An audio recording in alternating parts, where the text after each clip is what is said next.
Here we are, George, in the Portal 2 episode. Excellent. Good. It's weird. I feel some red fluid trickling down from my ears because I think that the portal device involuntarily removed my ear tubes from my ears. But I hear that that's normal. I just need to lie down, assume the party submission position, and we can continue on. I think you might be confusing the resolution to the first problem, probably because of the first problem. It's really hard to hear you over all of this blood. What was that? I just hear a constant whooshing. It's like listening into a seashell, but awful. But blood, an ocean of blood. That's from Trigun. You never watched all Trigun, did you? No, I've tried. So there's like a story. There's all these stories about how he's like this terrifying gunman, but actually he's like a big namby-pamby and doesn't like fighting. And so he's walking down this long hallway where he knows people are waiting to fight him. And so he's singing a song about like how he's going to kill them, but it's this like jaunty tune. And one of the lines is an ocean of blood.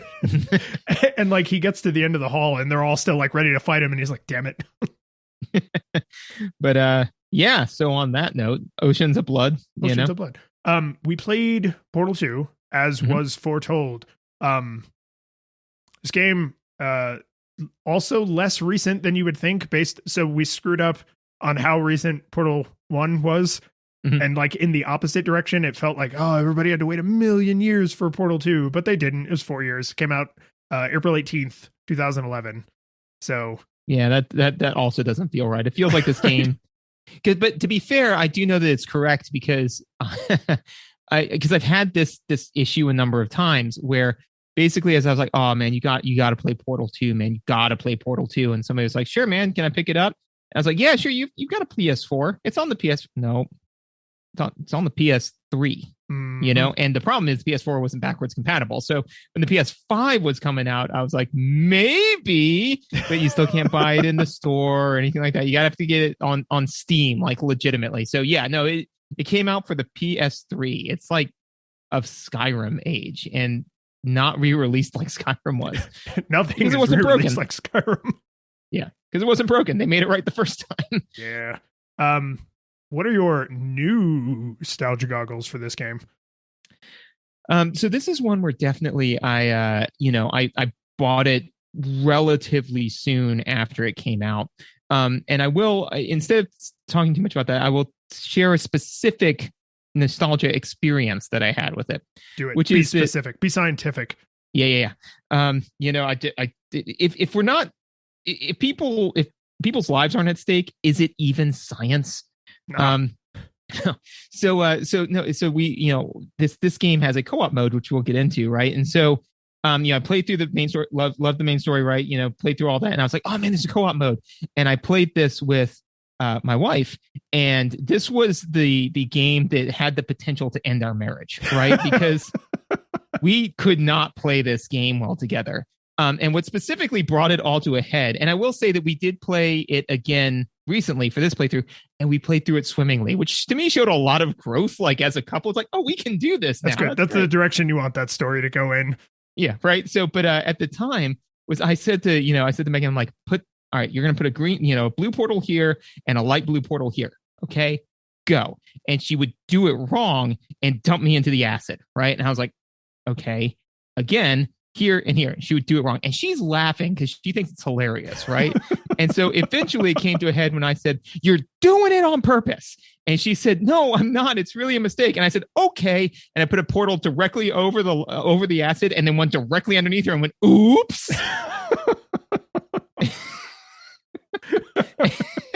and then that's when we were like, we should probably stop. This is no longer fun for anyone. But uh-oh. Yeah, it was a mistake. Oh, oops.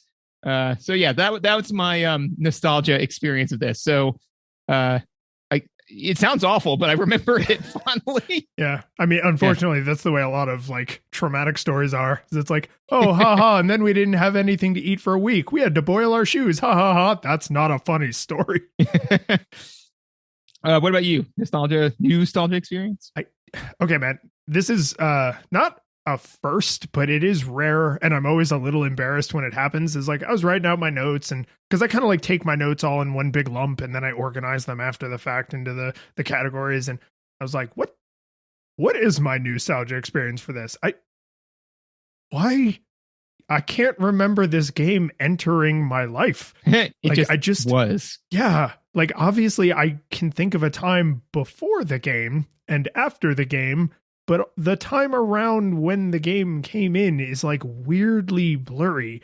And I think that speaks to how memeified this whole universe is, because I had a similar kind of problem with Portal 1, right? Where I was like, oh, surely this game's been around for ages. Like, oh, it goes, they used to play it on paper. It was so old. Like, like, I don't know exactly what happened, but my nostalgia experience for this game has always been.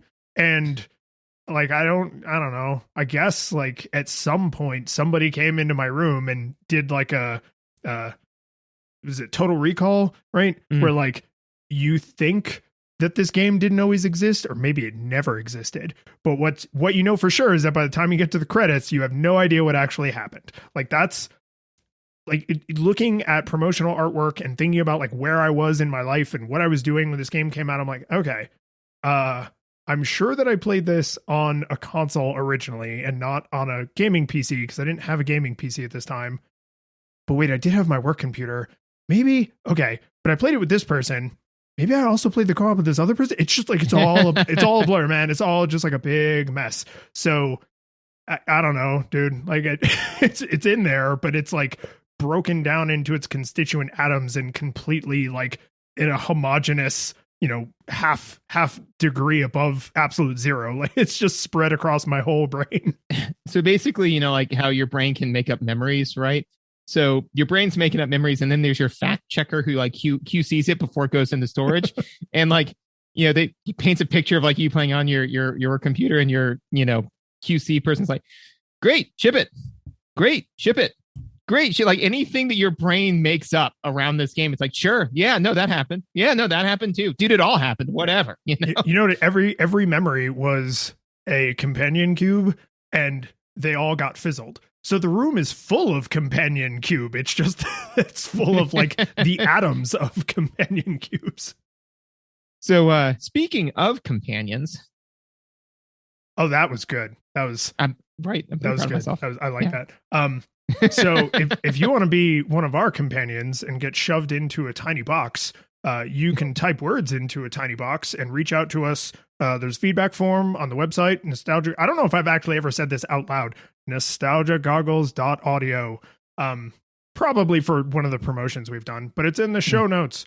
We're also both on Twitter. You can also find me on Twitch. So if you want to actually see me play these games, fun story about us playing Portal 2. I played through all of Portal on stream. And then I said I wasn't going to play Portal 2 because we had not yet decided we were going to do that. And then I started playing Portal 2 on stream, and one of our regular viewers came in and was like, I knew it! Like, nobody just plays Portal 1. So we really do play these games, and you can see proof. If you want to kind of go that extra mile and support us, aside from just being a listener, the best thing you can do is always ratings, reviews, and just straight up telling people. Like a personal recommendation means everything. And if you want to go really crazy and give us money, you can support us on Patreon. And if you do that at least $1, because that's the minimum, you get the after show, which is more content. Everybody gets that no matter what level they support at. And if you go really bananas, you can actually get shouted out on the show. So we want to thank first our 8-bit classics, which are Yarno, a yellow curiosity core, Jason, a blue intelligence core, John, a red anger core, and Kevin, a purple morality core. Good job, Kevin.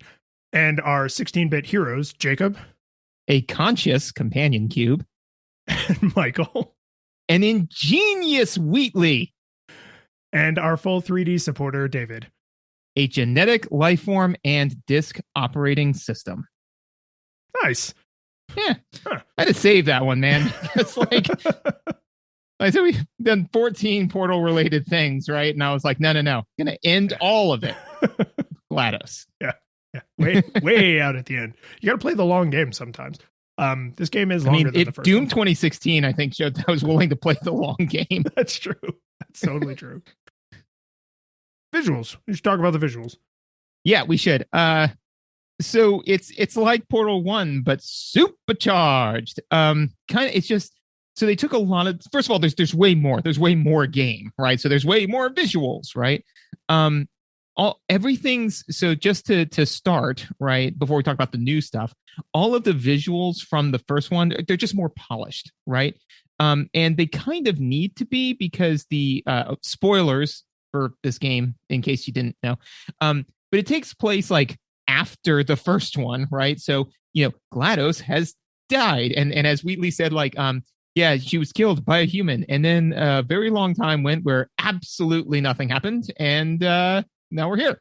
So they need that additional kind of polish in order to kind of make everything look grungy and broken down, right? One thing in particular that they did that I really appreciated was the portal gun is no longer a clean, new, pristine portal gun. It's dirty, right?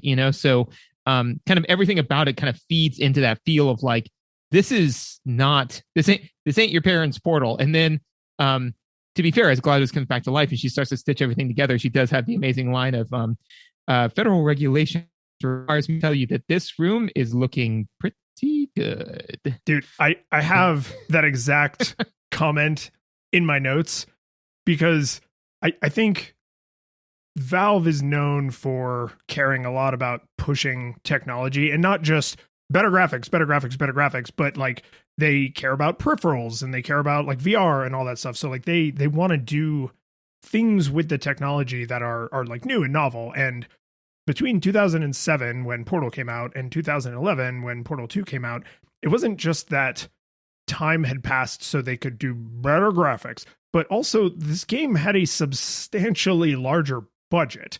So stuff was better, and they had money for more stuff. Mm-hmm. So where Portal 1 is defined almost entirely by its like sterile testing lab facility nothingness, right? I mean, we talked about how like blank the canvas is, and all of the reasons that was a smart decision and that it suited the technology as well as the gameplay. Portal 2, from basically the second the game starts, is defined by how utterly filthy and overgrown everything is. All the walls have mold. There's plants growing up into it. When you wake up the second time in the relaxation center. Yeah, in the relaxation chamber after you've been asleep for 9. Yes. There's a weird story about that somebody told me, but we'll save that. But when you wake up, and because you start standing, right? It's first person shooter. When you turn and look at the bed, there is a person shaped indent in the bed, and it's got all like the material is all like wrinkled, and there's all these little shadows and dynamic lighting effects and stuff. And like, you can almost feel that Valve was like, okay, everything was super sterile and flat and solid colors in Portal 1 for a bunch of reasons. And all of those reasons are gone now. So let's not just make everything super sterile and flat again. So what narrative reasons? That's kind of like how Pixar does it. So I'm imagining that Valve may have done something similar. It's like, what narrative reasons can we have to push the technology to do this thing? And jumping way forward in time so that the facility is all broken down and gross and grimy, and there's plants and there's different kinds of dirty water, and there's like the like natural order of things. Like there's slopes. Like Portal 1 has almost no slopes. There's like slopey hills and dirt and crap underground. Like it's amazing how unnatural the first game feels in a way, and then how kind of like defined by natural stuff the second game is. Well, and one thing, and we didn't mention this in the Portal 1 podcast, which happened just moments ago. But the in this one that I wanted to mention, because I have a different memory of it, but I remember Portal 1 ending with just like you hit the ground, like everything's on fire, you hit the ground, and it just shows stuff running down in the background. But when I replayed it this time after purchasing it again, right, is I heard something say like party submission position assumed, and then you get dragged a little bit, right? And I didn't remember that first time. I'm like, did they? So they retcon that in. Awesome. Yes. Love it. Love everything about it. Yeah. especially because again they made sure it was steeped in the mission. Because if they just showed somebody dragging you off, I'd be like, that's a little weird. But it's like party submission position. It seemed I'm like, nope, I'm okay with this now. So anyway, so no, that's all fantastic and all 100% true. And so again, this game it's just so much more. So to your point, right, is that I think that honestly, I think that Portal 1 was like their proof of concept, which was Portal 1 was their dual analog stick of video gaming, which is, can the human brain do this and have fun doing it, right? So they did it on probably a very low budget because it's like, there's no way that we can sit there and make a whole game about this concept. And people ate it up and they're like, all right, well, let's just more everything, right? So the plot is amazing and very, very well done. And so because of that, you are often, they do a great job switching between like the very well organized rooms of the testing chambers, right? And the complete disorganized mess that is the facility behind the scenes, right? So, and this is more of a gameplay thing, but like it gives your brain like kind of like I'm in complete puzzle solving mode now. I'm in exploration mode, and it kind of waxes and wanes between all that. But I say all that to say that the sheer vastness of this facility that they've built out is just night and day different from the first one. The first one, you're claustrophobic because you're being shunted from one testing chamber to another. In this one, man, like just some of the underground areas that you're shown truly shows the immensity of the facility. And that's a great example of the underlying technology being the key thing that changed, right? And so they're like, oh, we were hinting at the fact that this place was gigantic, and now we can literally show you. We can have a giant room where there's things way off in the distance because it's not the N64 and the draw distance isn't 6 feet. Right. And actually, one of the things that for a while, that visual. So my first take on that visual was this looks amazing, right? My second take was a bit of ludonarrative dissonance, which is I was just kind of like, how did they hollow out the earth to this degree in like this like crazy, don't you remember? They tell you. Oh, how so? It's a salt mine. Oh, really? I must have missed that. When you first go into the like Cave Johnson era, mm-hmm. like when you fall way down, mm-hmm. in the display case, there is a newspaper clipping that's been like lacquered onto wood, I think, and it says something like "eccentric entrepreneur buys abandoned salt mine." Interesting, because I think that so that makes sense for the Cave Johnson thing, but then also too is a part of me was like, so throughout the game, right? Like GLaDOS is wildly changing where everything is, and sometimes destroying stuff in the process, right? So a part of me was like, okay, well now that she's destroyed this, it's this walkway. It's not on a gear with a pulley. Like she can't manipulate it anymore. How would that even work? And I've got a theory behind that, which is that Wheatley says at one point when one of the times when he's still on your team, right? And he's trying to like help you. Is he said like, yeah, don't worry, I'll be there soon. Yeah, I got a job with the nanobot crew. And he says like, oh yeah, like, well, maybe you should have accommodated a nanobot of my size. Way to go, Jer. Thanks for the hate crime, But there are nanobots. So I think that the nanobots build the giant pistons and all that GLaDOS actually manipulates, which I think, and this is a little far afield from visuals, but I can bring it back, I promise, which is that it's like that GLaDOS really is an organism, right? And so like she can, like you and I, we can't, move our liver, right? Or anything like that, right? So the nanobots actually build the stuff. Yeah, right. Coward. But the nanobots build the pieces of the facility that GLaDOS can actually move and manipulate, So that's my theory behind why this place can be so expansive and have all of these big things that GLaDOS can manipulate is because she has nanobots that build this stuff for her. Yeah, they very much create like, hey, you are in the belly of the beast, right? Like, so, no, she can't control every cell in her organs, but her organs are going to digest you because you've been eaten. So a visual thing I wanted to mention, I wasn't quite sure how I was going to segue into, so thank you for not knowing that it was an abandoned salt mine, because one of the biggest differences between Portal 1 and Portal 2 visually is Portal 1 has a lot of atmosphere in the visuals, and a little bit of narrative, right? And that little bit of narrative is there for you to speculate about and wonder about, right? And then more of it got codified and canonized over time. Because there's like a comic and there's like some other side, like a few short animations or something. So I mean, there's like a bunch of canon that followed the wild popularity.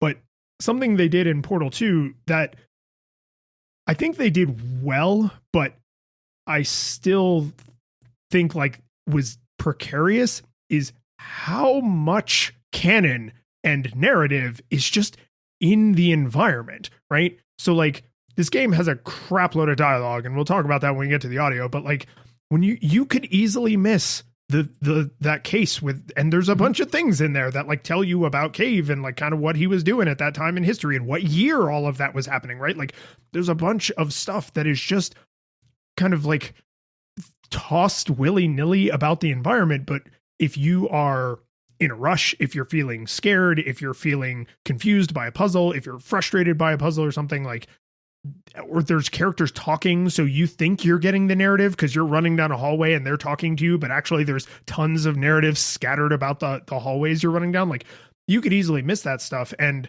this is something that I'll probably revisit as we talk about the other parts of the game, is there's so much more, right? Like there's so much more. And I would have a hard time arguing with someone if they played Portal 1 and then played Portal 2 and was like, dude, it's overwhelming, because there's so, like you said, you know, the beginning of Portal 1 is defined by like how stark everything is, and then when you get to behind the facility, it's all like grimy and gross and like oh, now I'm in the real world kind of thing. And I think this game does the same thing, but it's not a binary, right? The gross, overgrown part of the facility is still the facility, and then the clean, nice part of the facility represents like GLaDOS regaining control, and then you put her in a potato, kill her. She loses levels. Her character is de-leveled. And then you go into the underground, and the underground is defined by a switch in tone and time and character objective and like a lot, right? Like those visuals convey so much difference to the point where once you've played through the game, when you see a screenshot of like a grimy, overgrown chamber, you're like, oh, that's in the beginning. That's how I should be feeling at this point of the game. Or, oh, that's in the cleaned up chambers. That's when GLaDOS is kind of like back at her full power. And then when you see the underground section, which is kind of most of the game, right? Like most of the game, you're outside of like the core testing chambers, not counting like Wheatley's screwed up testing chambers.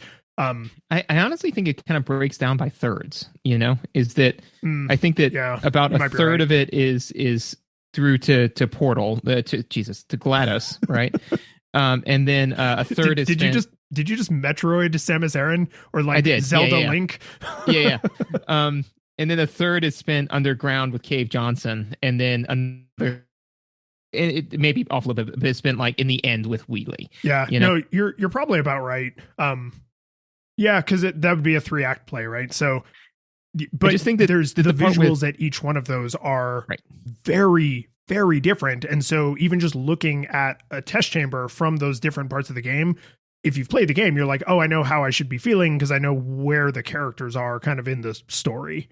Well, and also too, to your point, right? Not only are the visuals all very different, they kind of give you, and I think this is amazing, is they give you the different flavors of the same, different lenses through which you're viewing the same thing, right? Because they're all testing chambers, right? So you get to see GLaDOS's testing chambers, which we were already familiar with from Portal 1, which is a great kind of like lead-in, right? It you know what it's kind of like? It's kind of like the Protoss, the Zerg, and the Terrans, right? They all have similar units, right? It's a little bit different. But then you get to see Cave Johnson's take on the different testing chambers, right? So you still have the cubes, but they're like the old-timey cubes, and you still have the elevators, but they're a little bit different, you know, because they're made for astronauts and war heroes. And these scientists, they didn't go out there and take home the gold. You did. You know, he admires your grit. Hustle could use some work though. But then you get to see Wheatley's take on it, and Wheatley is a disorganized mess because Wheatley is a disorganized mess, you know? So the first thing he does is he's like, okay, well, just solve this puzzle again. So instead of just going into the next chamber in a nice organized fashion like you would with GLaDOS, he just kind of opens the back door and says like, just solve it again. And when that doesn't work, he says like, "Oh yeah, there's not really an exit to this one. Hang on," and then he just smashes two testing chambers together. Yeah, he does. He has that kind of stuff. He's just very disorganized. But again, it shows like, okay, this is what it looks like with a modern, in control AI, the way it's supposed to be. This is what it looked like. Like this is the artifact of what it looked like before there was an AI when humans were in charge. And this is what it looks like with an AI that has no idea what they're doing. So they're similar, but they all have completely different feels to it. It's rare that you can get a game to do something like that because they have an excuse to narratively.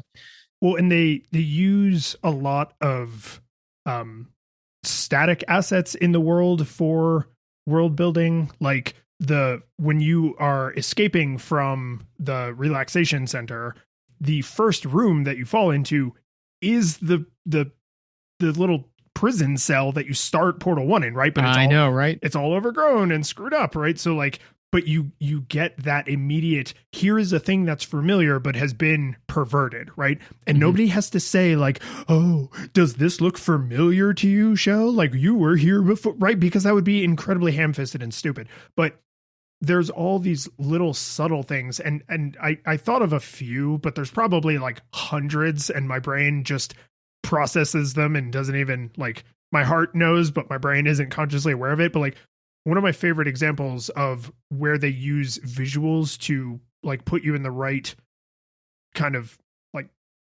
character mindset is, think about in the very beginning how Wheatley gets you out of the relaxation chamber, right? He just takes the whole chamber and just smashes it against the wall, right? And it's super visually spectacular because the sides... Maybe he does a manual override. Yes, it might get a bit technical. So the sides of the relaxation chamber have crumbled away, and so you can see just rows and rows of these identical buildings that have people in them, right? Or corpses, right? So like, you can see all of this like spectacular visual, but it's all kind of like flying by at 1,000,000 miles an hour. And then in the third act, when Wheatley is the one building the rooms, that is exactly how he builds the chambers. He just takes different pieces of test chambers and smashes them together. So like, your entire relationship with Wheatley when he is in charge is that he is a toddler smashing Tonka trucks together. And like, there's just a million little places where they put something on screen, and sometimes it's really subtle and sometimes it's really obvious, like the entire screen moving, but that it sets you up for a future thing. And one that I honestly forgot about, and I'm really glad I have a screenshot of it in front of me, is when you go into that first little room, it's like super early on, that has all of the like artwork, like the what would you call it? Like deific, like it's like holy artwork that the Ratman did of Shell. There is some other artwork that most people miss up on the ceiling. Do you know what it is? What? It's the phases of the moon, and they're on tiles that are portalable. The only ceiling in that entire room is portalable tiles, and it's like an old-fashioned like phase of the moon calendar. And how do you beat the game? By shooting a portal at the moon, right? Like, from the first 5 minutes of the game, they basically say, this is how you're gonna win, right? Like, and there's just a million little things like that. Well, and the game does such a great job. This is just one thing that I just absolutely have to mention, is that I have a crystal clear memory of the ending of the game, because literally, you go to hit the conflict resolution button, right? Stalemate resolution button, right? Because to be fair, you're not a trained stalemate resolution, professional, but you hit that and he goes, oh, booby trap the resolution button, And so you're sitting there, and it's kind of, they take the camera control away from you for a second, right? As you're like slowly and like groggily pulling yourself up. And then you just look up and you see the moon, and they've established that the portable surfaces are ground up moon rocks, right? And they just point the camera at the moon, and then they give you back control. And literally, I remember my brain going, no, there's no way that they're going to let me portal onto the moon. And then you press the button, and then it just pauses, and then you see the little light flash. And then all of a sudden, just the gas starts getting pulled out there, and you're like, oh my God, this is happening. And then they take control away from you again, because they're like, you did the thing. But the fact that they let you portal onto the moon, because they're like, hey, do it. Come on. you know that you want to, and it's like I do. I never have I needed something so much and not known until I received it. Yeah. Well, and they not to spend too much time on the audio cues, but there are a couple like moon visuals in the game. And there's a bunch of audio cues that talk about the moon, that talk about portable surfaces, right? Like they really steer you toward that, but still let you feel like, even though they have literally taken control of the camera away and pointed the camera directly at the one and only solution to this problem, it still feels great. And it's hard to imagine, like, if you were looking for something in the store and you couldn't find it, and I grabbed you by your ears and steered your face toward it, that you would be like, that was the best way to show me this. And yet that is essentially what we're saying. We're saying having the camera taken away and having our face pointed directly at the thing somehow feels amazing.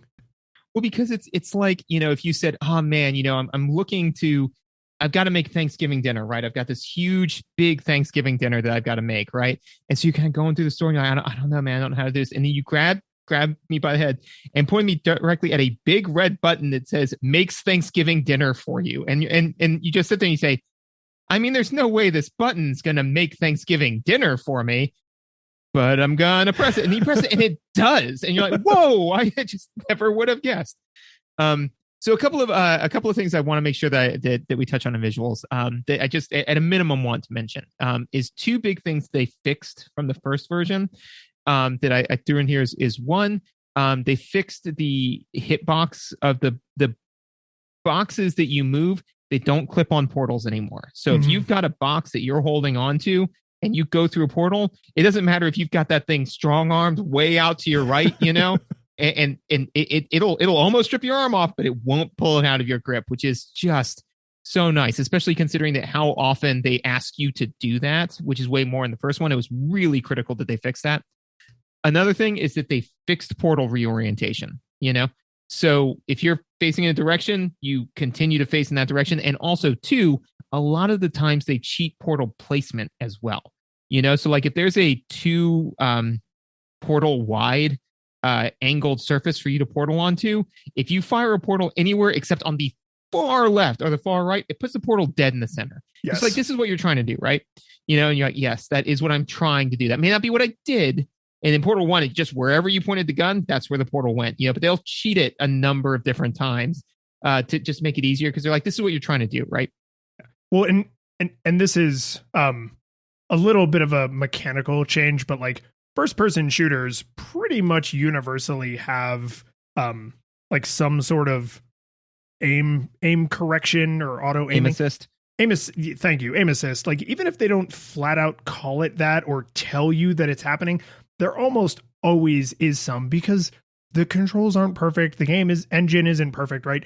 And so to do that in a game like this, I think you can be pretty heavy-handed, right? So if you have that, because all the tiles are like, they're tall rectangles. Mm-hmm. So you have a square, which is made of 2 tall rectangles side by side. There's a seam in the middle, and it's like, we're not going to design puzzles where we need them to put it on the left rectangle or the right rectangle. The point is that it's a big square target, and we want them to shoot it roughly in the center, right? And so the aim assist in this, I would not be surprised if it's like super heavy-handed, like way over the top heavy-handed, because who the hell cares? You're not playing Halo Online, where it's like if every time you pulled the trigger, somebody died way on the other side of the map. Like, that wouldn't feel very fun or fair. But because the question isn't, can you make the shot? It's, do you understand how to solve the puzzle? It's like, aim assist the crap out of it, please. Oh, yeah. Right? And there's never a time I can think of where the aim assist is so heavy-handed that visually it was jarring. Because that could be a problem, but you can design around that by just having limited surfaces to fire portals onto. Which they do. The other thing that I want to make sure that I mention, and then outside of this, I just have a couple throwaway notes, is so as we mentioned, there are these enormous underground caverns, right? And there is, as opposed to in Portal 1, where basically just at the very end do you actually like explore the facility for a very small period of time, a lot of your time is spent exploring the facility, not just solving puzzles, right? So the key is follow the light. If you don't know where to go, look for the light. Wherever the light is, that's the next place you got to go. Did you come to that on your own? Yeah, I mean, I mean, in the sense that every video game I played up till now has taught me that. But yeah, I mean, like no, you recognized it. Yeah. Okay, so I maybe subconsciously knew that, but I hadn't like consciously recognized it. And someone in Twitch chat mentioned that because you can play this game with like a commentary track turned on, which I've never done. But apparently in the commentary track, one of the game designers or one of the producers or something, he mentions the light thing several times. Like, oh, in this room, testers were having a hard time. And so we put a light over here. And, then some people said, oh, it's too obvious. So like we made the light higher. So it's shining down on the thing. It's not right on the thing. And like the person who made that comment said, I was a little frustrated when I heard that because now I can't stop using it to cheat with, like, because I don't actually think about solving the puzzle. I just walk into a room and look for where the lights are. And I was like, oh man, then you're not immersed enough. Like they should just be lights that some of them are on and some of them are off. If you are looking around at the lights, then you are thinking about playing a video game. You're not Shell and Potato GLaDOS desperately trying to fight for survival. Like, you are a person sitting in a chair playing a video game. That's your fault. That's on you. Open your heart and get immersed in the experience. But I did not recognize the light thing on my own, but it's 100% true.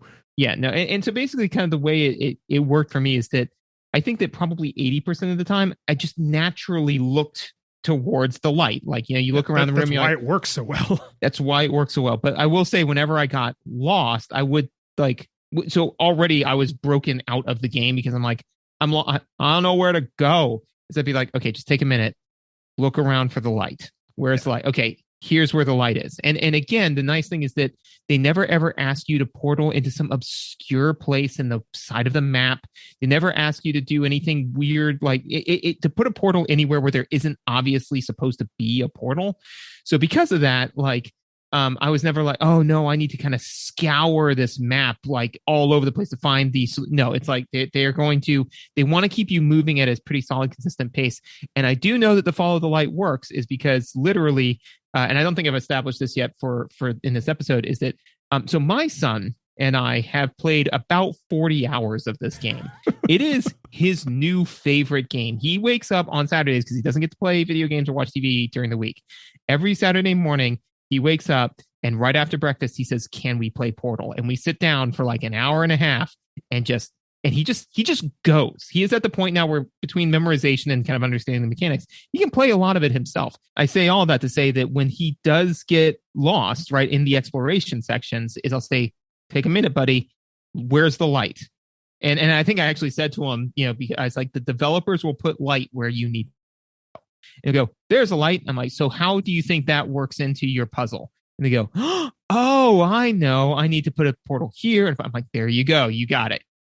But so literally my son's 6. So if it works for a 6-year-old, it should work for everyone. And that's good game design because the point of this isn't to stump the player. You know what it isn't? It isn't one of the complaints for Ocarina where it's trying to find a soulless crystal in some soulless cavern in the side of the room. Is that a puzzle? Is this fun? Is this what you want? It's not that.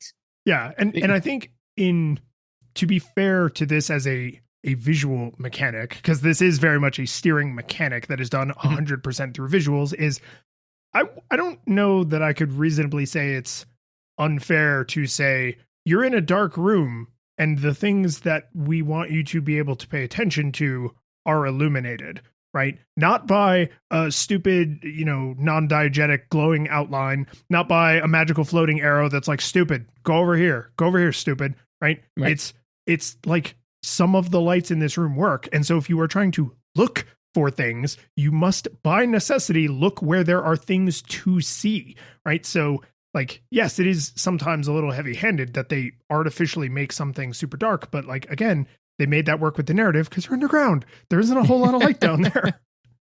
Yep. And the other just 2 throwaway notes I have is one is that the initial Aperture Science Laboratory was opened in 1961. I know that because it's painted on the side of the wall, to your own point, right? Like I didn't notice the first time or maybe even the third time I played through with my son. But I think to your point with the visuals on the narrative is that they're nice, just things. Again, I've played this game all the way through now, probably 5 times, because again, my son's new favorite game. And I'm still finding new little stuff where I'm like, oh, neat. So the fact that you can't find it on your first go, I'm kind of cool with, because that's the replay value. The New Game Plus is all the little stuff you find when you go through.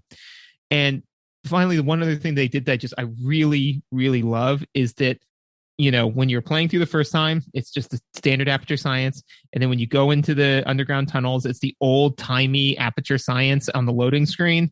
And then when you come back, it's Wheatley Laboratories. Yes. And that's just, and it's like a big crossed out, like a petulant child crossed out aperture, because he is. You just like put it over like a sign over there. It's like it's Wheatley Laboratories. And it's like, it's just, again, that type of attention to detail, because to your point is it's not immersion breaking. Because if it was always like, oh, here's your loading screen, it says aperture science. It's like, no, you're not.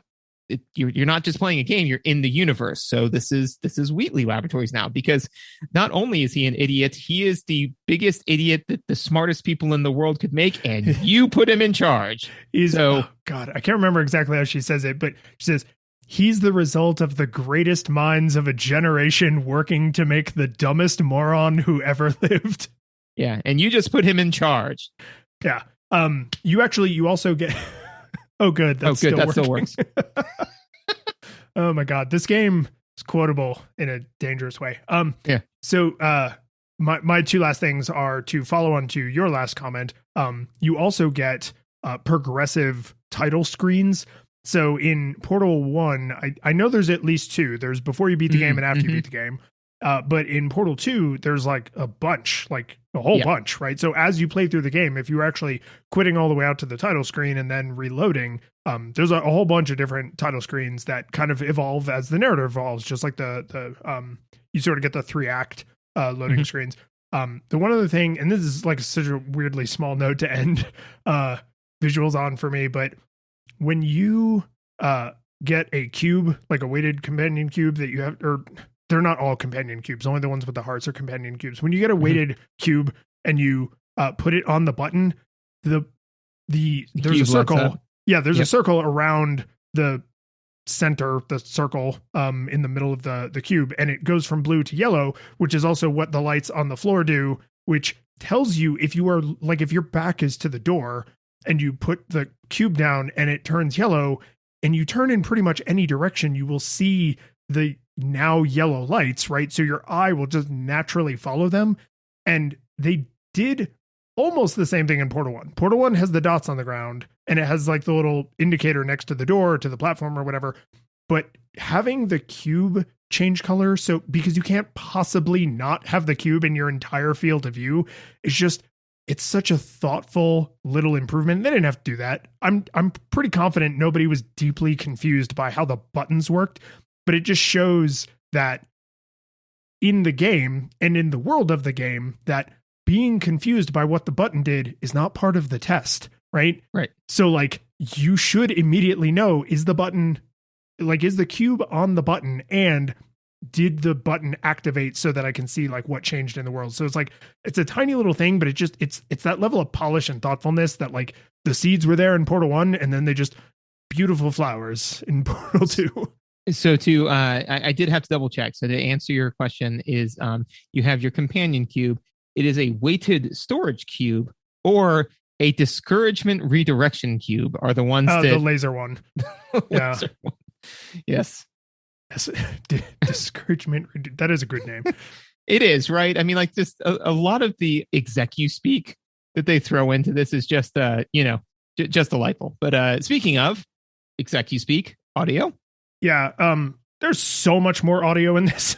Like so much more. If there's more visuals by an order of magnitude, there's more audio by like 10 orders of magnitude. Like an order of magnitude. It's so much more. Well, and I think that the amount of audio that they put in here really kind of shows that the team that made Portal 1 gets it. Like they get what made Portal 1 popular. Like what makes Portal 1 popular? Really, really awesome puzzles and really awesome like dialogue narrative. Not narrative being there is no text crawling across the screen. I know there's no text crawling across the screen because Teddy can play it. Everything's delivered either through the visuals, the mechanics, or through the audio, right? And one of the things that again, like to me, I'm not saying that a 6-year-old needs to be able to grasp every game, but to me, if Teddy can grasp it, it means that they've made it crystal clear what it is that they're doing, right?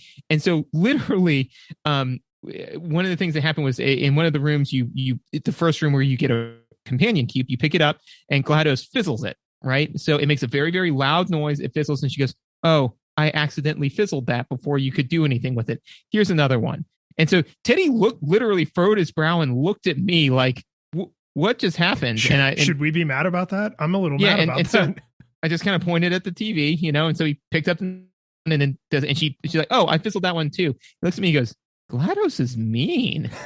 And I was like, yeah, she is, and so then later on, like after Wheatley becomes in charge, right? Teddy, like this whole thing happens and he's kind of like, and I'm watching him because I'm like, this might be a little intense, because Wheatley taking over gets a little intense. So when you're falling all the way down, Teddy looked at me, he goes, Dada, what happened? And I was like, what do you think? He goes, I don't think Wheatley's our friend anymore. And I'm like, no, he is not. And he goes, huh. And so like, but again, like, so the audio cues are just very, very crystal clear, because when it's immersive dialogue that they're just kind of giving to flesh out the world, that's done while you're doing stuff, right? But if it's dialogue where they need you to focus and pay attention, that's done when basically there's either nothing else going on, or they've like, it's basically a cutscene. So like when GLaDOS revives, you're in control. There's nothing for you to do, right? Whereas like when Wheatley is just being a moron and you're just kind of getting that information into your brain that Wheatley is a moron, you're walking, you're talking, and he's just saying his dumb stuff. So anyway, so it's just expertly done. Well, because these are performances, right? Like there's any voice actor is doing a performance, but these are the kind of performances where, and God, I think his name is Stephen Merchant that does Wheatley's voice. And then Ellen McLean or whatever, who's GLaDOS and also all the turrets and everything. And then Cave Johnson is J.K. Simmons. I don't actually know who does the voice of the opening narrator, the narrator who talks to you before GLaDOS is revived. And he only comes back again as like a warning noise. Right. Like he never really speaks to you again after that. But there's, again, like a million little subtle foreshadowing things and like world building things they do. So like, here's some of the ones that I like. Wheatley from the word go is just, he never shuts the hell up. And you subconsciously learn something, which is, do I want to sit here and listen to him or do I want to plow through? And I think what they're trying to get you to do is be fed up with him so that it's easier to deal with him as a villain, because you're supposed to feel a sense of urgency since you're trying to escape, right? And he's like kind of a happy-go-lucky idiot. Like he wants to escape, but like he's not really that helpful in a lot of ways. And so this game doesn't just have a lot of dialogue. It has a lot of hidden dialogue. Mm-hmm. If you are patient, Wheatley has about twice as much dialogue as you have to hear. And some of it is even stitched together in such a way that if you blow past a line of dialogue and it cuts, like it jump cuts to the next one, you might not even know, because he talks so much, so fast that everything he says kind of just flows together. So if you are like super aggressive or you're getting frustrated with him, like you might miss a ton of his dialogue, which adds to the replay value because you want to get more of it. Which, to be fair, GLaDOS actually says is that, they created so he would come up with a, quote, endless stream of bad ideas. Yes. Which is what he does, yes. He just is constantly brave. So like you sometimes like have trouble focusing because Wheatley is constantly like needling you. And so it creates empathy with GLaDOS because you're like, no, I know exactly what that feels like. I was carrying this guy around. Like I had the moron earpiece from Harrison Bergeron. Oh my God, he is. Yes. Yeah. Yes. That. Yeah, that's exactly what he is. I would not be surprised if someone in the commentary track references that book because he is. So one of the things that I noticed, you can tell me if you disagree with this, but I felt very clever when I put this together. I feel with a pretty high level of confidence that the writing, like the dialogue they wrote for the narrator in the beginning of the game, is almost exactly the same tonally as the dialogue that Cave Johnson has in his recordings. The difference is in presentation. Cave Johnson yells at you. He goes off on weird tangents, and he's obviously, going off script and stuff. In fact, at one point he flat out says like, oh, they told me that these recordings might interfere with the test. So you know what I said? More recordings. I pay the bills around here.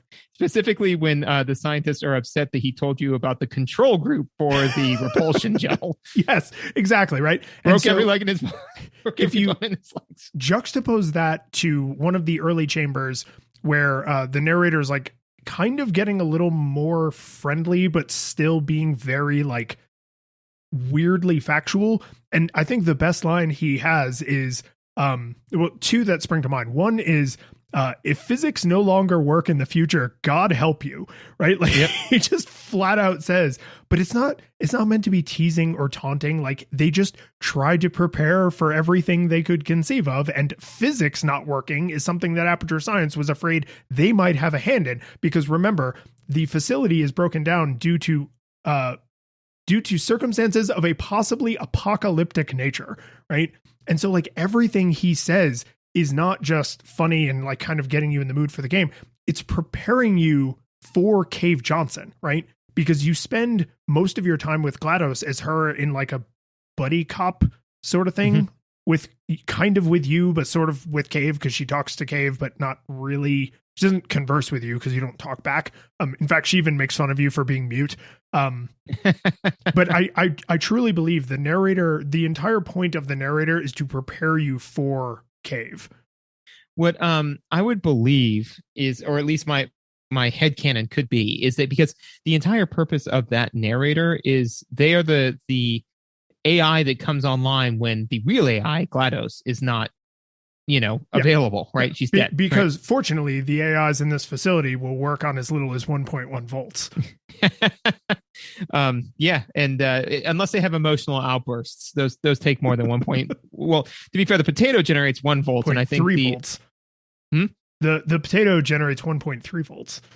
I thought the potato generated 1 volt, and that the metal piece of you stabbing it onto your portal gun generated an additional 0.4 volts. Yes. So, yeah. So we got to get the math right. Because then she goes like, "Whoa, is that like magnesium in there?" Anyways, I'm getting a little bit of extra juice. And then when she goes, "Wait, what the hell is going on?" It's like, apparently emotional outbursts take more than 1.4 volts. So we're going to continue to figure this out calmly. Anyways, but what I believe, jumping off of your thing, and is now my headcanon, is that that AI is their first attempt, right, with Cave Johnson.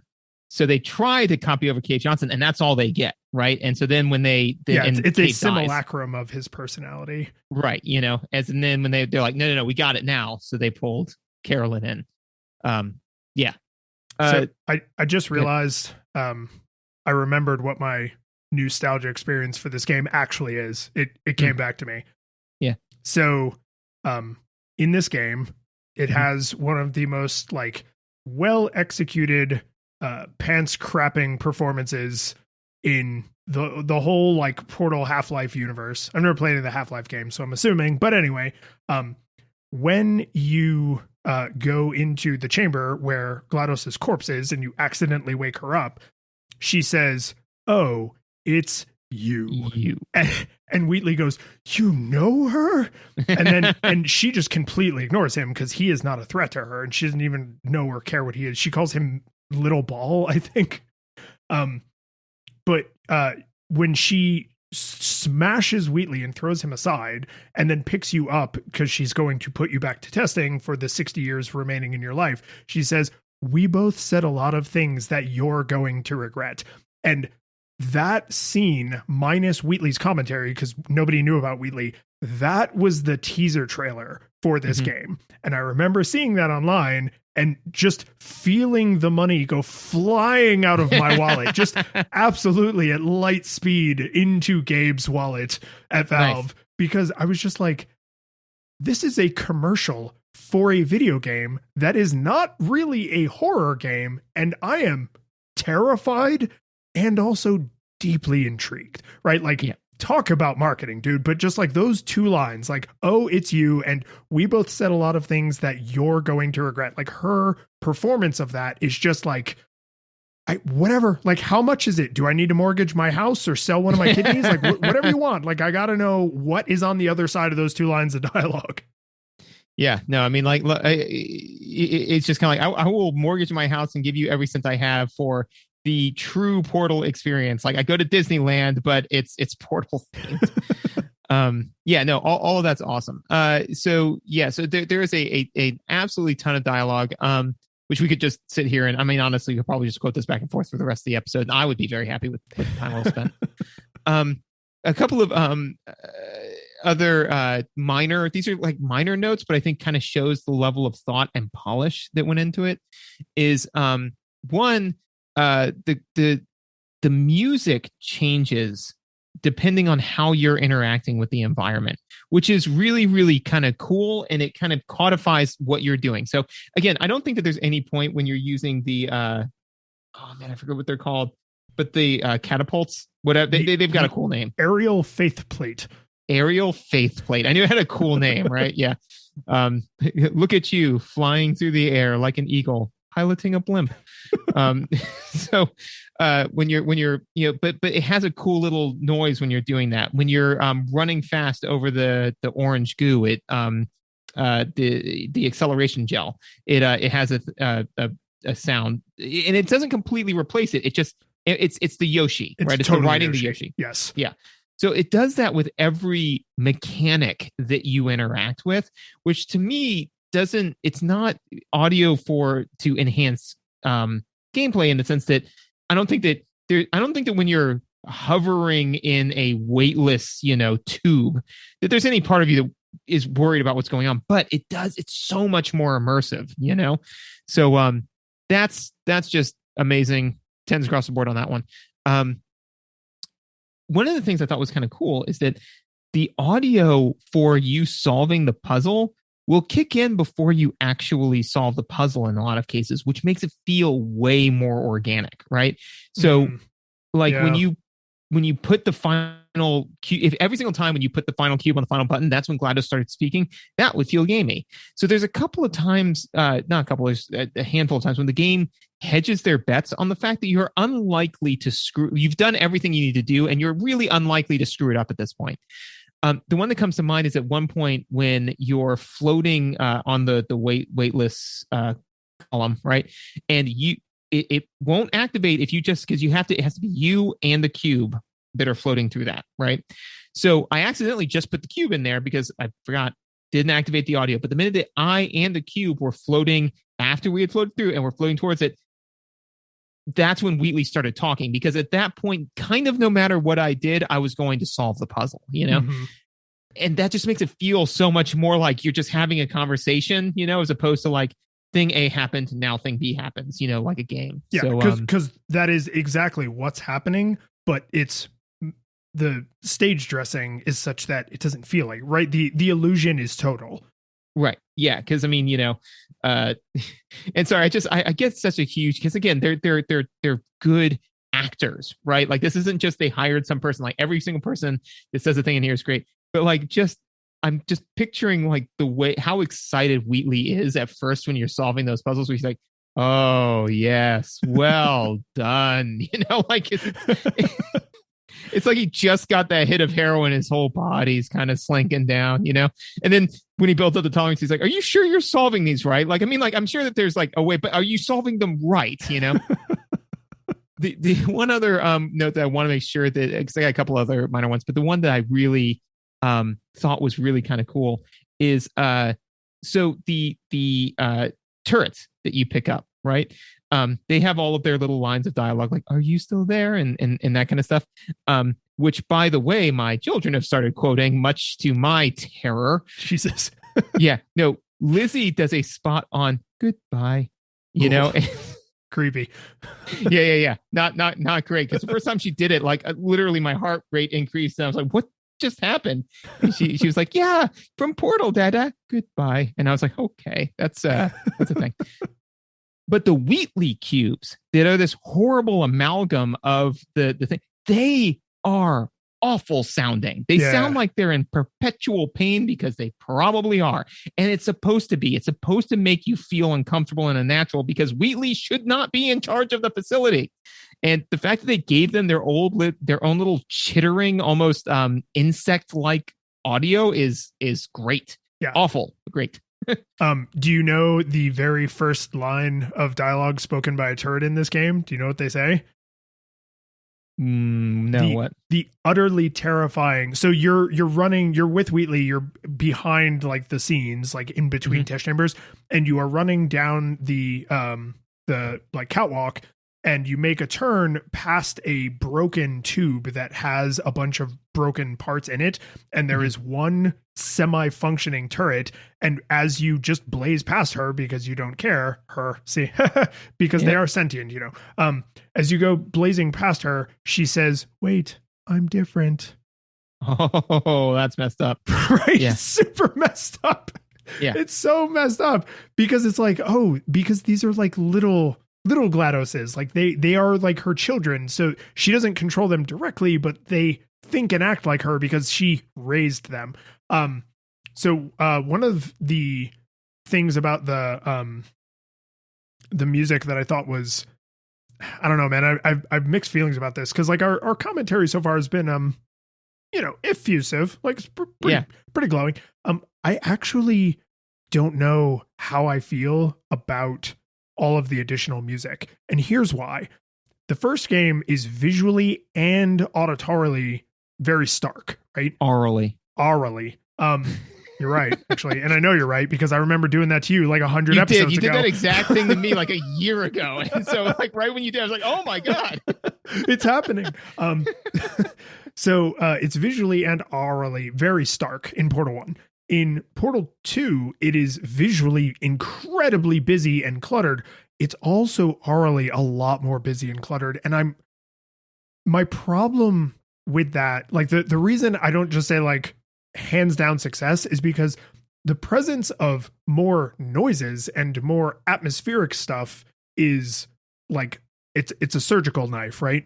The presence of music, and this game has music. They released a soundtrack for this game. Like this game has actual, I mean, they're electronica, but they're songs.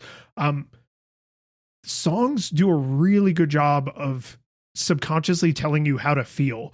And so there are some chambers that you go into where GLaDOS or Wheatley says like a single line, and then the music immediately comes back up. Like it stops being ducked down. And it's like, oh, I guess it's time for me to proceed, right? Like you don't cautiously wait to see if they're done talking because subconsciously they're done talking because the music came back up, right? And like there's a couple times where there's like these incredibly tense like chases and like things falling apart, and there's like music, like movie style, like kind of symphonic sort of music, and it's all electronic, so it's like on theme.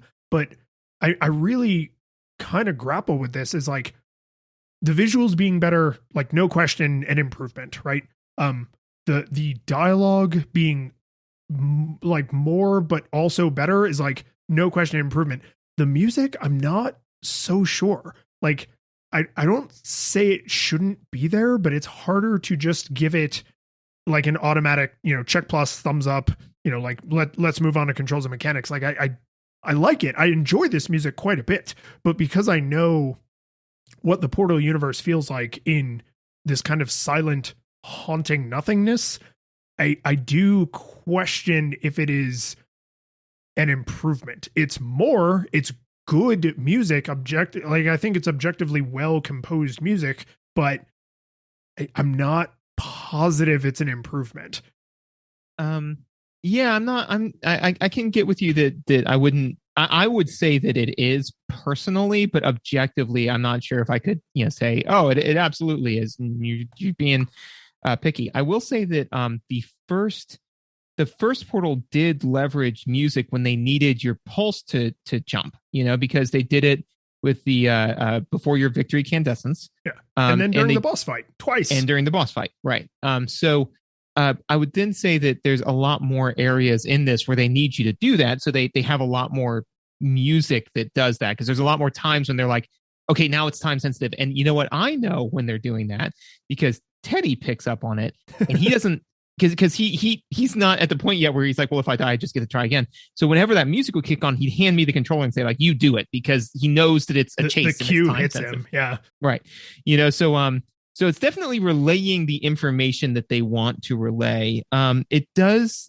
I would agree with you that the complete lack of music really helped reinforce the sterile environment. But to the point we made before is this isn't a sterile environment, so I'm not sure that the deafening silence that we had in Portal 1 would have translated quite as well, given the more of this one. But but definitely a point to be made. Something I didn't check, but I'm not I think when you are in Act 2 underground, or I mean it's all underground, but like in the Cave Johnson part, I don't think there's as much music there. I think all of the music is in the electrified modern techno part, because like, the aerial faith plates make music, the buttons make music, but most notably the lasers. When a laser is going into a laser receptacle, whatever they're called, that makes very clear music. Even when you're carrying a weighted cube, there is like a gentle song that's playing, like really quiet. It's really, really subtle. I don't know if I would have noticed it if I didn't have headphones on. But there's just so much more music, but I think it may be all in the GLaDOS Wheatley area and not in the Cave Johnson area, which, if true, is interesting, because that means that the way you're supposed to feel emotionally is so different there that they had to dial that down to almost nothing. They don't go to 1960s music, right? It's not all friggin' big band and I don't know, Elvis. It's like it's just silence, right? And the haunting, like you can hear water like dripping and echoing and stuff. So that's But anyway, yeah, it's good. I like it, but hands down victory, I'm not positive. The one final thing I'll say is that one thing that you mentioned moments ago in our Portal 1 episode is the fact that the person who voices GLaDOS is an opera singer. So the fact that they end with an opera of all of the different turrets felt appropriate. Yeah.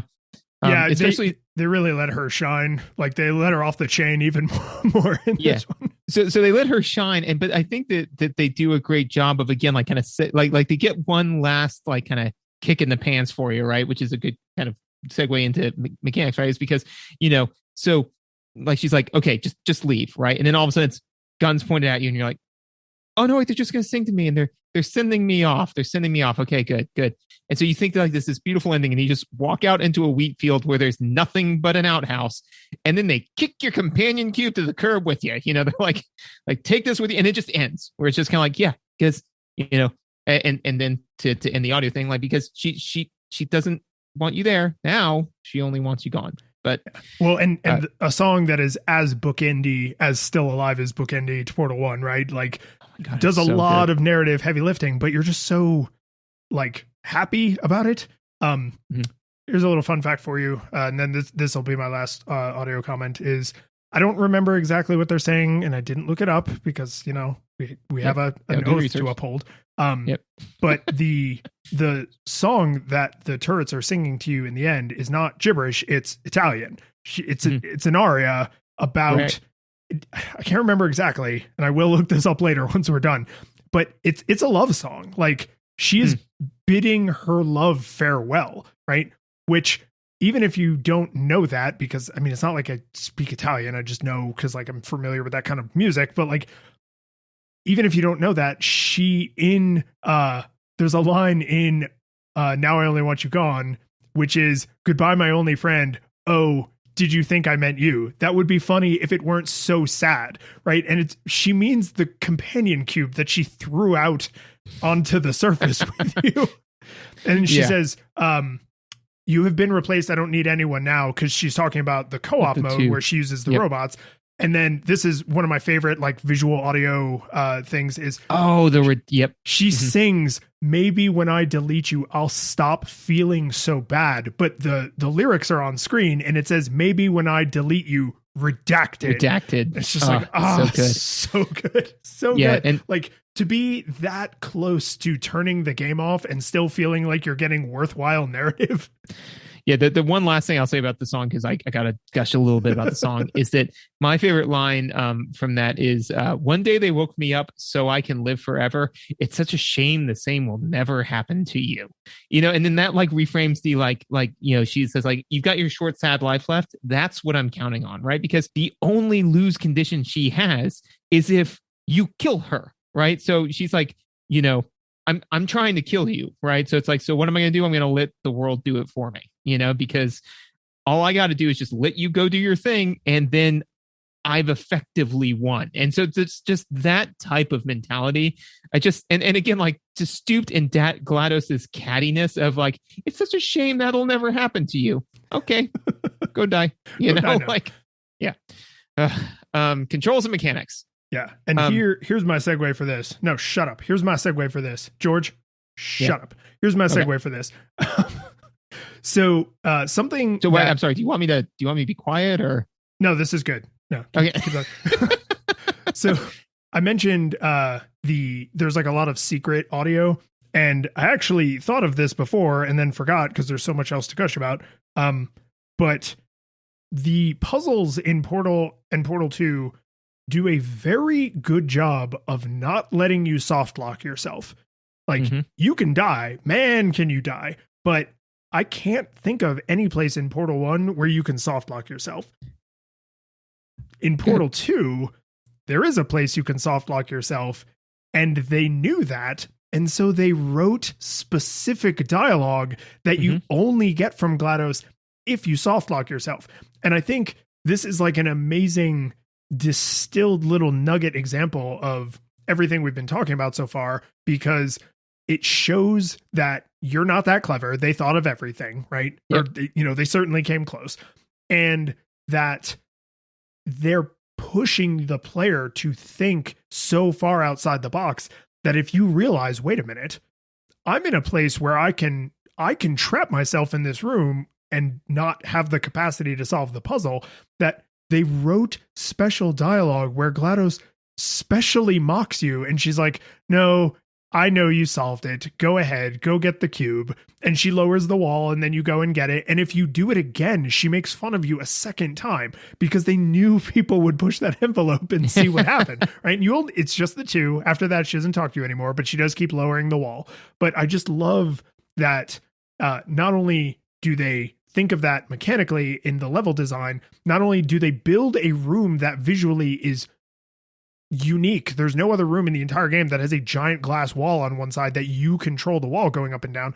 So it tempts you into playing with it, right? Because there's portable surfaces on the inside of that room and on the outside, but you can't shoot through portals through the glass walls, but you can lower the wall, shoot portals, and then go around and then screw it up, right? Like it's an incredible distillation of, man, they thought of everything.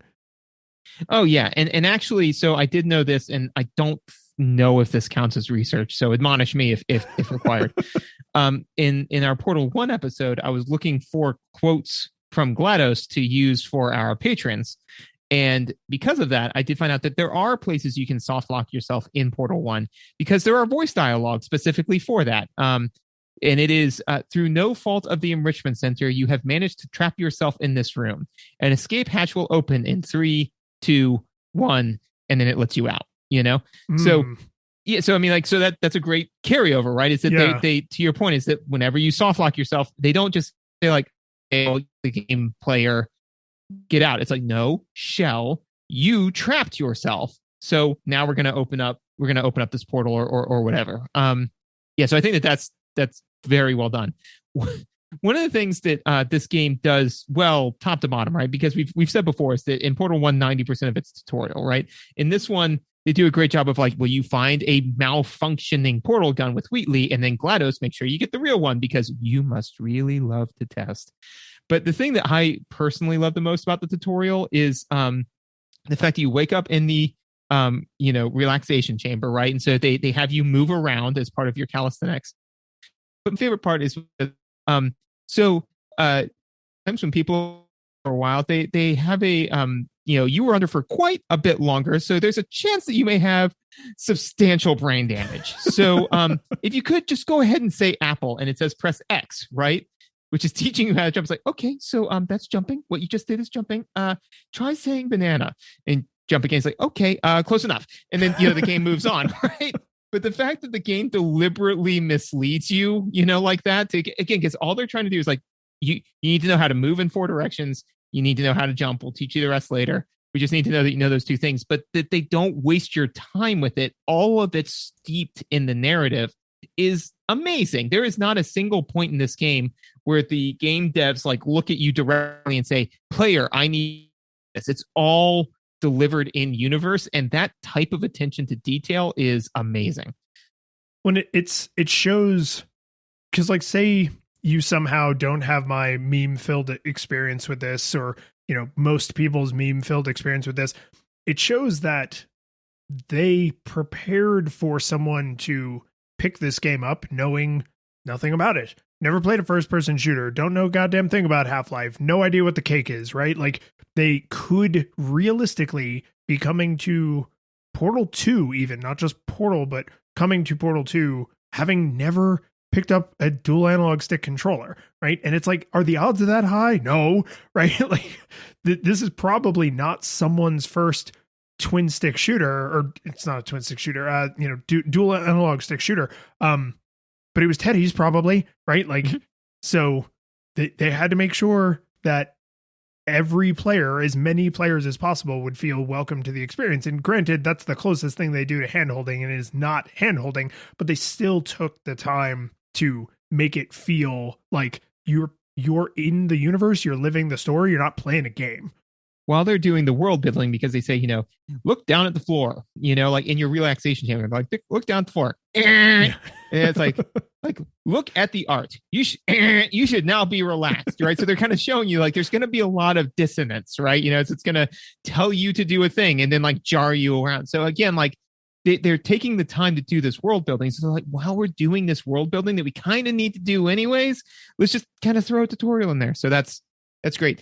There's so many mechanics in this game. And the thing that I think is fascinating, because in Portal 1, they said, okay, it's portals, right? Two disparate places in space can be connected through a portal. That's all we're going to teach you. And in this one, I feel like they just were like, we taught people how to use portals to the point where people now say, now you're thinking with portals. Literally, my son, we were on a walk and he said, my right hand's my blue portal, my left hand's my red portal. And he was going pew, pew, and just like pointing at stuff. And literally he went pew at the ground and then pew at the ground in front of a car. And he said, see, now the car is in the seesaw. It's just going up and down. And I was like, now you're thinking with portals, That's amazing. So, right? And he's 6. So again, like that's how well they're teaching it. So then I feel like that they were like, we taught people how to think about physics differently. We are gods. And so then they said, how else can we screw with physics and now get people to think about physics that way? Like, what if there was a jumping thing? What if there was a thing that made you move fast? What if there was light that you could redirect through a bridge? What if there was it's just so much. And the fact that you are able to solve all of the puzzles means that they're teaching you all this. How are they even doing that? So here's how I think they do in that. All of the mechanics in the second and third act, mostly what you get in the second act, but then they continue to build on it throughout the third act, are, I think, actually very simple changes to mechanics you already know. And you were the one who put this idea in my head. And then I just was like, oh, wait a minute. I bet they're doing this all over the damn place. So you said to me in one of our other conversations that the light bridge and the gravity tunnel thing are basically the same tools. The difference is the gravity tunnel is one direction, right? The light bridge, you can freely walk on it like ground. And then the gravity tunnel is you get pulled in one direction, and then you can switch it to orange and go in the other direction, right? Which is like a hat on a hat on a hat, right? They add a little bit more to it. I guess it's not that, because that's a bad thing. But anyway, I was thinking about that made me think about the aerial faith plate which are tiles on the ground, and you can't do anything about them. They just are where they are. And then I was like, oh, the aerial faithplate teaches you to think about the room in terms of its verticality, right? And then the blue gel says, okay, genius, where does the verticality need to go? Right. Yep. And then that I was like, oh, okay. So that's like how that one evolves. And I was thinking about the orange gel, and I was like, I'm not sure. This one may be unique. And then it just hit me while I was typing up my notes. I was like, no, it's not. It's falling sideways, right? Because when you shoot a portal on the ground and you shoot a portal on the ceiling, that's how you can get momentum, right? And then you can go flying through the air like a majestic eagle flying a pimp. But sometimes they wanted to create space over tremendous horizontal distance, especially because technologically they can make these rooms, the testing chambers, like gigantic now. And so they don't want you to just have momentum. They want you to think about using that momentum to cross large distances. And because of the way gravity works, we tend to think of large distances horizontally, not vertically. And so they needed a way to make you fall fast horizontally, and they do it with the orange gel. And I was like, they literally just said like, oh, it's falling, but sideways, right? The blue gel is just the aerial faith plates, but you get to decide where it goes. The tunnel is just the light bridge, but it only works in one direction. And it's like, but that one additional quirk changes everything. And to your point, right? Or to the dual point, right? Because to be fair, the orange gel, I hadn't thought of it that way, but it's so intuitive that I did explain it that way. Because again, like I was explaining this to Teddy, and I would say like, you need to be moving really quickly. There's two ways for you to do that, either falling or the orange gel. Can you fall in this room? And he was like, no. I'm like, then it's probably the orange gel, So literally, I didn't think of it that way, but I was explaining it that way, right? And to your point, right, is that is that little kind of behind the scenes kind of thing where they're like, okay, what did they do? Like instead of just making a light bridge, right, that has arrows on it that force you to go one way, they just made it a completely different visual, right? So it feels completely different, but because they kind of know how your brain works, right, you feel like a freaking madman genius because you're like, oh my God, I can figure out this, and I know how this works, and I know how this works. And then when you actually sit down and think about it, it's like, actually, I'm just learning. They taught me how to read, and now I'm just making like slightly different words, all in the op family, right? So it's like hop, top, pop, but it's just like, look at all these words I know. It's like, well, really, you know the op family, and you know your consonants. You know, like I think in kindergarten they call that, is it CVC words, consonant vowel consonant words? So you're like cat, hat, bat, mat, and it's like that's kind of one word in a way. You know, one word sort of. Yeah. The way, and everybody teaches it differently, but the way that Teddy was learning was the word families, so like the at family, the up family, and all that kind of stuff. But yeah, I mean, same thing, right? Where it's just kind of like one word, and you just kind of know how to like put a new word, a new letter in front of everything. So anyway, so yeah, no, I think that is one of the key ways that they do teach all of this stuff to you, and then what they do is they teach you each thing in isolation. Say like, okay, now use these two things together. Now use these two things together. And I will tell you what, we were actually talking earlier about like, your brain releasing the happy chemical, and man, which out of context sounds super messed up. Yeah. Right. Yeah. So like, you want your brain to say like, hey, good job, monkey, do more of that. Right. So the frequency at which this game can give you that aha moment is staggering, because basically what they do is they're like, okay, here's a new mechanic. You're like, oh, okay, I think I got that. And then right when you get comfortable with it, they're like, okay, now use these two now we taught you A, we taught you B in isolation. Now use A and B together. Cool, you got that? Good. Now here's C. Now use A and C. Now use B and C. You've mastered all of that. Good. Now use A, B, and C. And so, but you don't really think of it that way. You're just like, oh, wait, like, I mean, I know that when because they taught you that if you put blue gel on a thing, it makes the thing bouncy, right? So in that one room, much later when you're with Wheatley, right, and you're using the anti-grav chamber, right, to then get blue goo over all of the turrets that are shooting you, and then you release it all at once and they bounce all over the place. I'm like, I am a golden god, like it just makes you feel so good.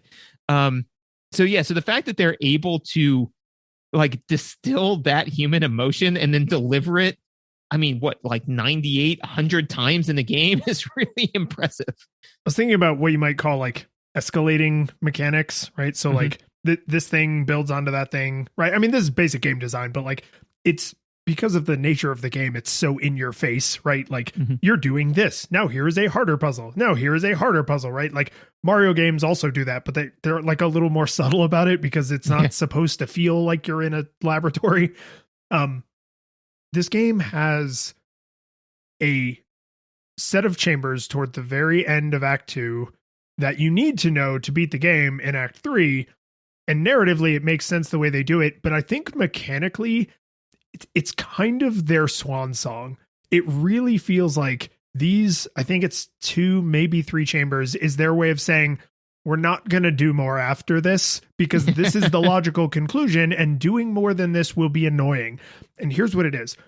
When you first find out that the portalable surfaces are made out of ground up moon rocks and they are super cancerous, the next thing they do is they put you into a room where you have to put portals down to put the gel onto surfaces to make those surfaces portable.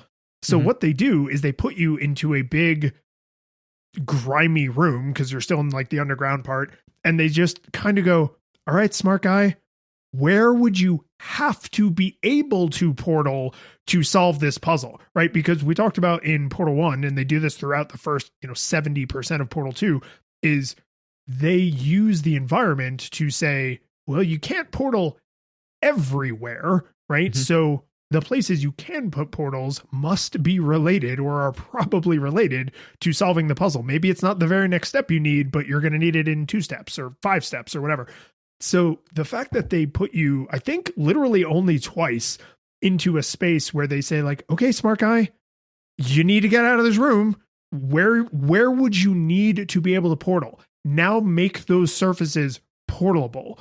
And if they continued to extrapolate on that, I think the game would either get stupid hard, or it would be so confusing as to not give you the happy chemical. It would would increase the likelihood of giving you the like, oh, come on. Like, oh, that's dumb. Right. And that risk is not one I think they are interested in taking, because they're not trying to trick you.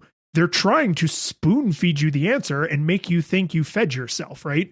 Like, which is awesome. I love that feeling. I love feeling like I'm smart. That's a great feeling. So I don't actually want super, super hard puzzles, because that's not actually what I'm here for. I'm here for the narrative and for kind of hard puzzles that, make me feel like I deserve a pat on the head.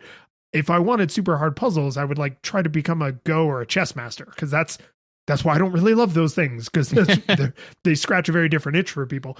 And so I think the fact that they put those puzzles there toward the very end of the game, and then they kind of dial that back, and you spend a little time like going through the Wheatley puzzles where there's almost none of that. In fact, I think there is none of that. But then, of course, when you fight Wheatley, that's when you have to throw the portable gel around first, and then you also use the repulsor gel and the accelerator gel, and it's in pretty obvious ways. But again, the point is for you to feel smart, not for it to be a super complicated puzzle. Like, that just gave me this weird kind of sense of closure, because I was like, oh, they did it. They did the thing that would make Portal so hard it's no longer fun, and they give it to you in just a small enough sample, right? It's like it's like if the heroin drip, right, the morphine drip gives you like that kind of a little bit too much happy feeling, that showing you what it would be like if you had to build all your own portable surfaces is like an endless field of poppy seeds. It's like, yeah, it's neat in theory. You don't actually want to go there and put all of that in you. You'll die. So just feel like, look upon it and then go kill Wheatley and go about your life. You know what it is, and this is slightly tangential, and I agree with you 100%. Is to me, it's one of my favorite movies is Logan, because I think it's just an excellent end to Hugh Jackman as Wolverine, right? Absolutely. But one of the things that they do that I thought was like to me was like looking directly at the audience was they had X-24 whatever, like the Wolverine, which is a CGI version of Logan, right? Because theoretically, Logan doesn't age, right? So it's like, is this what you want? Do you want a CGI'd mess of just, like him being this immortal 36-year-old for the rest of his life? Like, no, you don't want that. So it's that, right? Where they're like, yeah, can we do it? Yeah, but if you had a Goku that could beat Superman, would you even want him?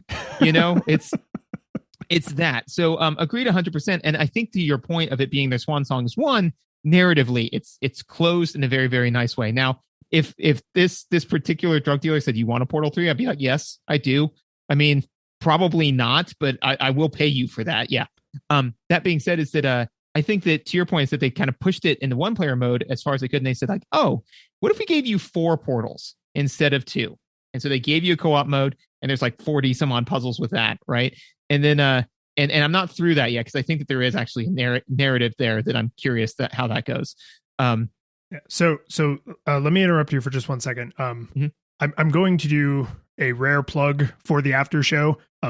I want to talk to you about the co-op mode in the after show, and I promised I wouldn't drag that into the Portal 2 episode because it is a very separate thing. So we will spend at least a portion of the after show talking about the co-op mode, which is their way of cheating and not having to go to the logical conclusion of, okay, smart guy, where you put more portals? No, just more portals, right? So we will talk about that in the after show, which you can get by becoming a patron for just as little as $1 a month. $1. Yeah, $1. Now you can finish your thing. But basically the idea being is it's like, okay, so 4 portals. What new, interesting, fun stuff can you do with 4 portals, right? 6 portals is going to get, because again, like this isn't, what is it, Fortnite, where it's just a battle royale of portals, right? Like they've got to Portal Royale.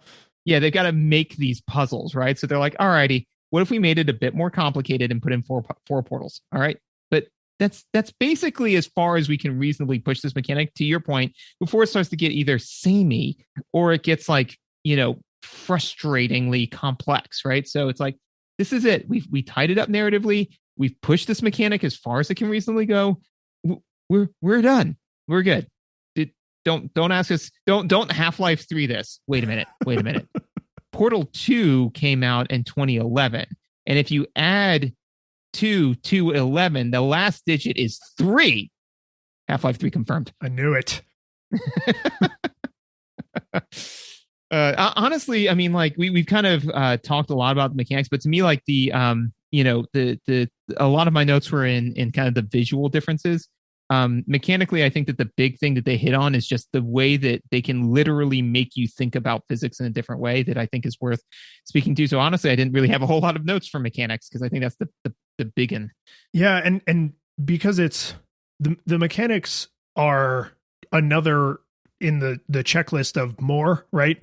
But it's more gracefully, right? There's gracefully more visuals, there's gracefully more audio, there's gracefully more mechanics, right? Like they do add what seems on the surface like 1,000 more mechanics, but really they added like 2 or 3 new mechanics and then 2 or 3 modifications to those that subconsciously you probably will put together pretty easily, but you'll feel super smart when you do it, right? So like it's a very graceful way to make it feel like there's more. Oh my God, there's so much more, but it's like, no, there's not as much more as you think, but they gave it to you in a way that made it feel really voluminous, which is an important trick to play for mechanics, because if you feel like you mastered a game with 1,000 complex mechanics, man, do you feel smart. If you feel like you mastered a game with 3 mechanics and 3 variations on those mechanics, then you're like, well, that's not that much, right? Yeah, so like, whatever. It's an important trick to pull. The one final thing I didn't write my notes, but I did want to mention, because we kind of discussed it, but I think it's worth mentioning, is that there are a couple of times when, because this game was made for every platform that you can imagine, except for the fact that they then didn't make it for the PS4 or the PS5 or the later ones, right? At release time, it had a broad release. It was made for everything. I would still, so that's a tall order for anyone, but I will say that I would probably guess that the bulk of their play testing was done on a computer, because there are a couple of times where we kind of discussed where you have to move, especially on the acceleration gel, you have to move incredibly quickly in exactly one direction, so like if you're wiggling on that analog stick a little bit, you're not going to thread the needle like you need to. But to your point, is if you just hold up on the up button, it does it perfectly every time. And so it wasn't until you said that I was like, oh, that's the issue, is that if you've got a keyboard input, it's no sweat. If you got an analog stick input, it's a problem. Big sweat.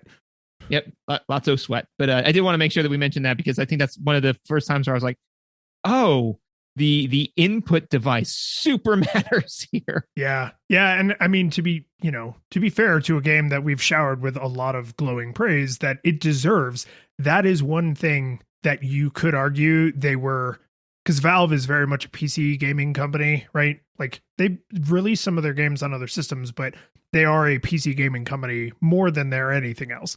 And you can feel that only, what would you say, like 3, maybe 4 times? Yeah. It is very rare. Yeah.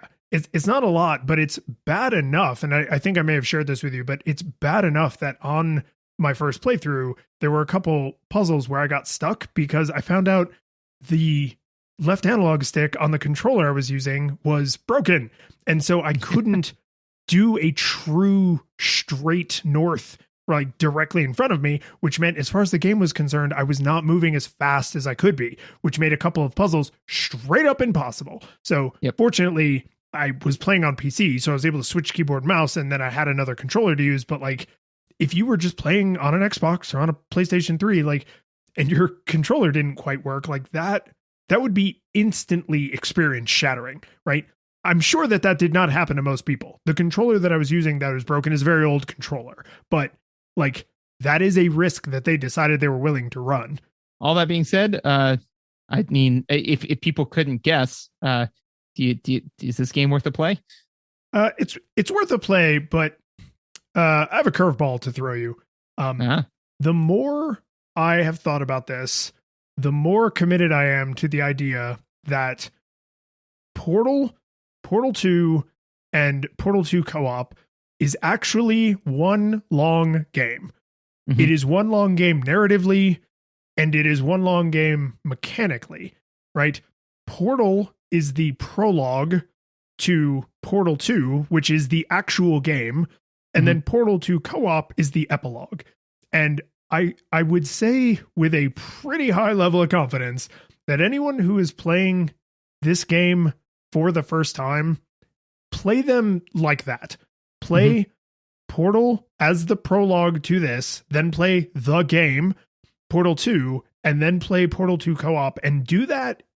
Don't binge it, but do that in a relatively small amount of time. Treat it like I'm going to watch all 3 Lord of the Rings movies, right? Like, yes, it is a huge investment, but narratively, when you get to the end of Fellowship, you don't really have a lot of closure. When you get to the end of Portal 1, there is a ton of closure, but you want more, right? Yep. And man, does Portal 2 have a lot of more in it, right? But you won't have the satisfying pants crapping moments with GLaDOS if you don't have that prologue. You need it, right? You have to play Portal. I mean, like, you don't, whenever somebody's like, oh, you have to watch, I mean, you don't do whatever you want, live your lives. But it I would say that the experience is inexorably lessened if you just jump straight into Portal 2. Yeah.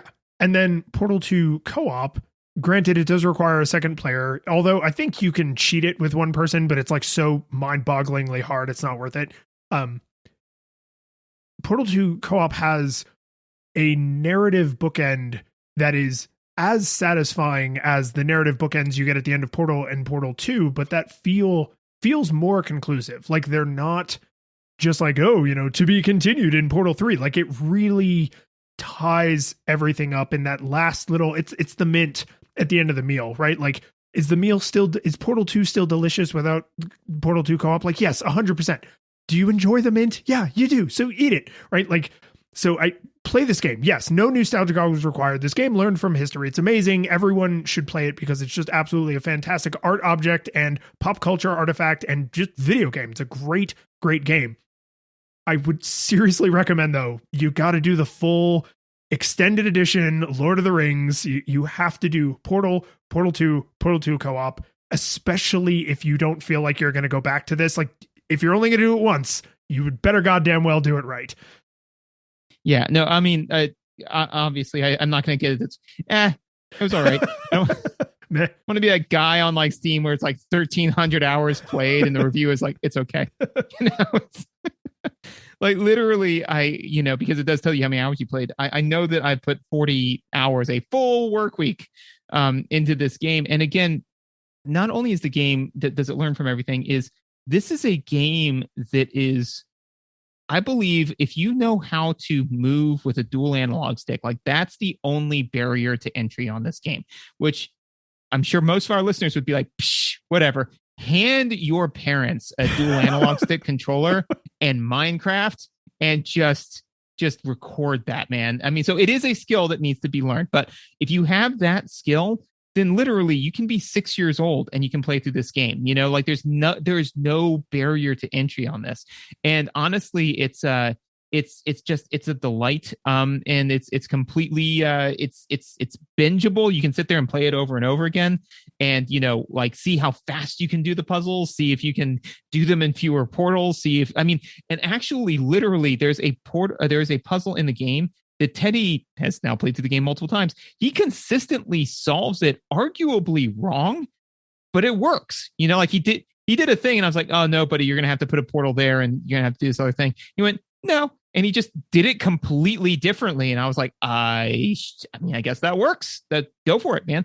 So it's just great. So, like the moral of this story is you've got your portal, take it. That's what I'm counting on. The curtain falls. The music plays, the credits roll, then it all fades to black. And you're left by yourself. The fanfare is gone. There's no player two there by your side to share victories won. But as you slowly progress down the hall to your bed, a few great events leak back into your head from the time that you spent traversing the land, battling evil, fighting the darkness, just sword in hand. Your memories creep in with the edge of a smile. You realize again what you lost for a while. You're gonna think back much less on how you saved the day